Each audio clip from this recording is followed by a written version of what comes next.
नमस्ते मित्रांनो, ज्योत्स्ना रेसिपीमध्ये आपले खूप खूप स्वागत आहे। आज आपण कुलदेवाची पूजा कशी करायची ती बघणार आहोत। माझ्या घरी कशा प्रकारे करतात ती दाखवित आहे मी। 10 दिवे केले आहे, 10 पात्या केल्या आहे, 10 वडे केले आहे, एक गोड पोळी केलेली आहे आणि एका गंजामध्ये खीर बनवली आहे। खीर ही भाताप्रमाणेच बनवतात, हे पूजेसाठी बनवावं लागते, गोड असते ही। आणि 10 मुठीनी तांदूळ घ्यावं लागते, एक मूठ 10 मूठ घ्यावं लागते। जास्त जण असले की जास्त घेतात आणि कमी जण असले की कमी कमी घ्यावं लागतं। या प्रकारे पूजेचं बनवतं।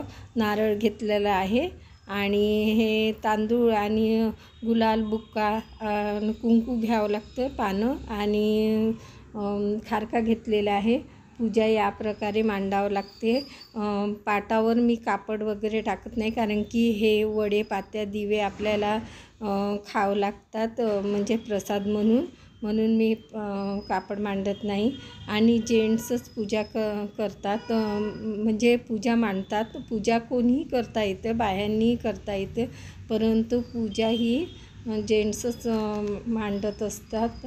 आणि वडे पात्या दिवे आणि हे पानं ठेवलेले आहे, 5 पानं ठेवलेले आहे आणि 5 हे तांदळाच्या अशा राशी ठेवतात, वरती 5 खाली 5 दिवे। मग हे 10 दिवे लावून घ्यावं लागतात, यांना प्रज्वलित करावं लागतात। अशा प्रकारे आमच्याकडे पूजा होते ही कुलदेवीची। प्रत्येकाकडे वेगवेगळ्या प्रकारे करतात।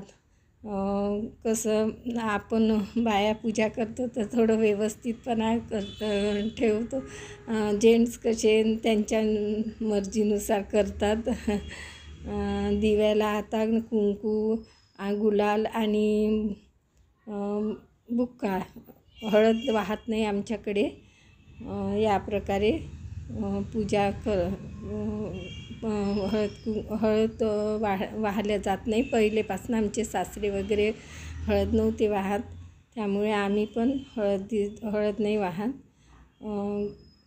अशा प्रकारे पूजा करतात आणि नारळाची करावं लागते पूजा।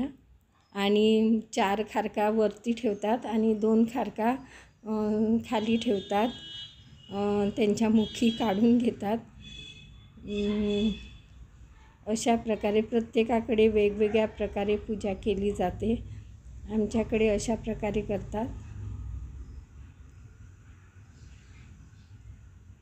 आणि मग त्यांना दिव्यांनाही आपण जी खीर वगैरे बनवतो ना ती चारावं लागते, त्यांनाही द्यावं लागते अशा प्रकारे। आणि कापूर लावून घ्यायचा आणि त्यानंतर मग अक्षत एका साईडने टाकतात।